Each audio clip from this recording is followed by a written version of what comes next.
SMP Negeri 2 Kota Lubuk Linggau memiliki fasilitas lengkap guna menunjang kegiatan belajar dan mengajar. SMP Negeri 2 Kota Lubuk Linggau yang beralamat di Air Kuti di Kecamatan Lubuk Linggau Timur 1 sudah memiliki fasilitas lengkap serta ekstrakurikuler yang banyak, termasuk juga SMP negeri yang mendapatkan BOS kinerja.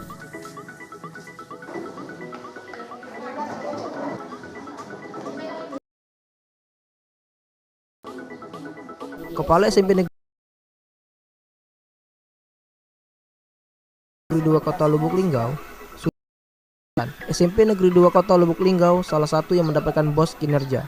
Yang terakhir ini SMP Negeri 2 termasuk juga SMP yang mendapatkan BOS kinerja.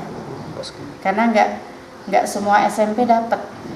Berarti itu sudah menunjukkan bahwa sistemnya sudah bagus dan pelaporan-pelaporan ke Dapodiknya juga sudah bagus.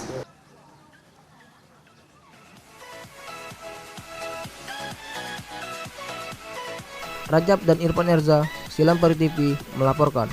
Atau ceramah, tapi untuk materi yang Islami